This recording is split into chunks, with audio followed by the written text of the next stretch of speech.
میدان عرفات میں نبی کریم صلی اللہ علیہ وسلم نے 9 ذی الحجہ 10 ہجری کو آخری خطبہ حج دیا تھا۔ آج ہم اس خطبے کے اہم نکات کو آپ حضرات کے سامنے شیئر کریں گے۔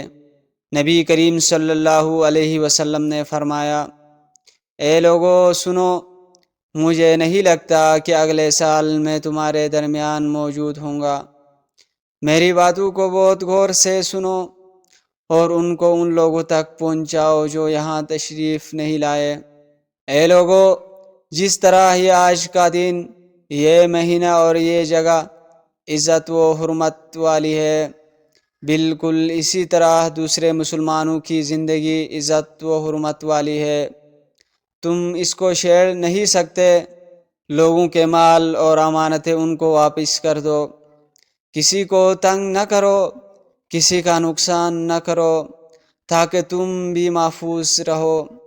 یاد رکھو تم نے اللہ سے ملنا ہے اور اللہ تم سے تمہارے اعمال کی بابت سوال کرے گا۔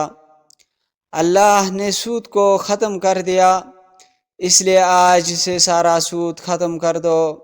تم عورتوں پر حق رکھتے ہو اور وہ تم پر حق رکھتی ہے۔ جب وہ اپنے حقوق پورے کر رہی ہے، تم ان کی ساری ذمہ داریاں پوری کرو۔ عورتوں کے بارے میں نرمی کا رویہ قائم رکھو، کیونکہ وہ تمہاری شراکت دار یعنی پارٹنر اور بیلوس خدمت گزار رہتی ہے۔ کبھی زنا کے قریب بھی مت جانا۔ اے لوگو، میری بات غور سے سنو، صرف اللہ کی عبادت کرو، 5 وقت کی نماز پڑھو، رمضان کے روزے رکھو اور زکوٰۃ ادا کرتے رہو۔ اگر استطاعت ہو تو حج ادا کرو۔ زبان کی بنیاد پر، رنگ نسل کی بنیاد پر تعصب میں مت پڑ جانا۔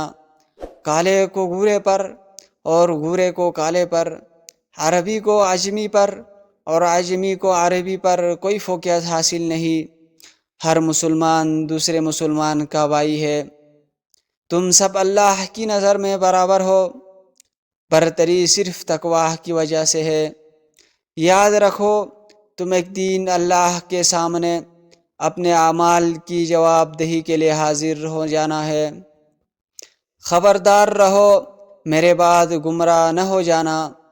یاد رکھنا، میرے بعد کوئی نبی نہیں آنے والا، نہ کوئی نیا دین لایا جائے گا۔ میری باتیں اچھی طرح سے سمجھ لو۔ میں تمہارے لیے 2 چیزیں چھوڑ کے جا رہا ہوں، قرآن اور میری سنت۔ اگر تم نے ان کی پیروی کی تو کبھی گمراہ نہیں ہوں گے۔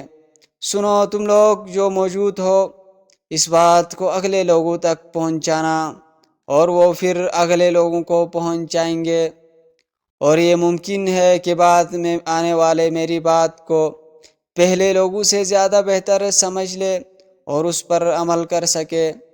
پھر آسمان کی طرف چہرہ اٹھایا اور کہا، اے اللہ، گواہ رہنا، میں نے تیرا پیغام تیرے لوگوں تک پہنچا دیا۔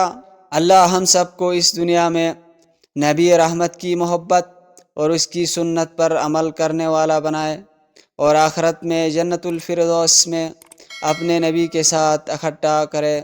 آمین یا رب العالمین۔